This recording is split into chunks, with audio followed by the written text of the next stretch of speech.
Okay, so we're going to talk about section 19.1 of your textbook. Chapter 19 is on electrochemistry, and this is really a totally new realm of chemical reactions. We're going to be looking at redox reactions in a much more rigorous and quantitative way than you have before, although we will also eventually make some connections tying back to Gibbs energy and equilibrium and some of the topics that we've covered up until now. So electrochemistry studies specifically the link between electricity and chemical reactions. And electricity is the flow of charge. Now usually that is the flow of electrons, say through copper wires, but it can also be the flow of ions. Any flow of charged particles is electricity. And redox reactions are the only chemical reactions that can facilitate that flow. And so electrochemistry is really just a study of redox reactions. So let's look at a typical redox reaction. I can have aluminum and chlorine gas,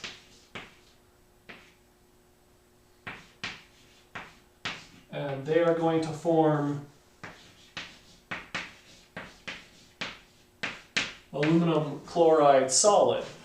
So both of these are elements. They have oxidation numbers of 0. Here the aluminum takes a 3+ charge and the chlorine takes a 1- charge. And so they've changed their charge state, they've changed their oxidation state. So electrons have flown. In particular, the aluminum got oxidized. Oxidation is losing electrons, so its oxidation number went up as it lost those negatively charged electrons. And then the chlorine was reduced. It went from 0 to -1, so reduction is gaining electrons. And I like to say that a substance that was chemically reduced has had its oxidation number mathematically reduced as well, from 0 to -1. We can split this reaction up into what we call half reactions. And so, for example, aluminum can go to aluminum 3+ plus 3 electrons. Those electrons in a half reaction, we just leave them there. They obviously are going to have to find a home. We don't have free electrons anywhere in our final balanced chemical equation. But for the half reaction, we'll just leave them there, 3 electrons. And then we have Cl2 gas plus 2 electrons is going to form Cl-. And here, because the chlorine is reduced, the electrons are a reactant. The chlorine is going to be gaining those electrons to form chloride ions.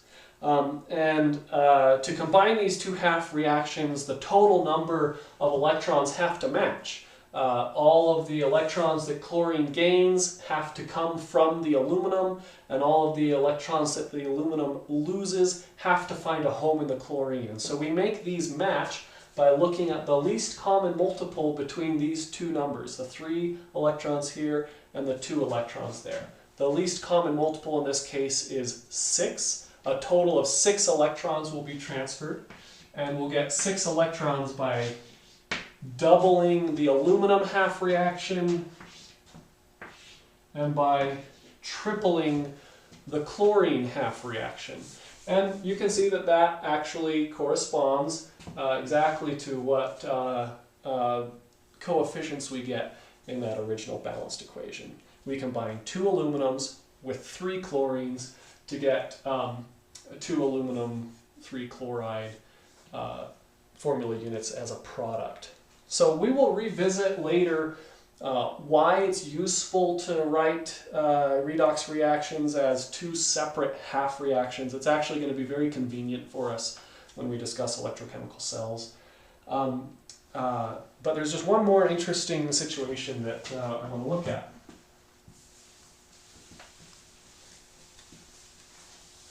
And these are called disproportionation reactions, where one reactant is both oxidized and reduced at the same time.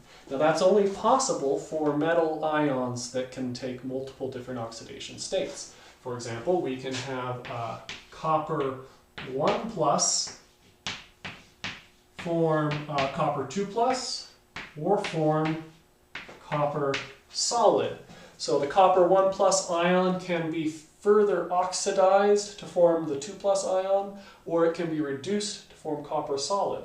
And all this means that we can write an equation where we have 2 copper plus aqueous forming copper 2 plus aqueous plus copper solid. And in this equation, the copper 1 plus ion is both the reducing agent and the oxidizing agent. It is both oxidized and reduced, which makes it notable and interesting.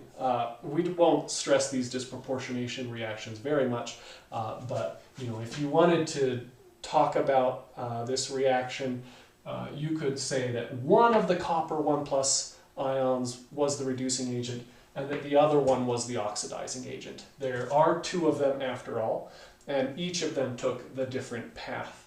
And that's it for section 19.1.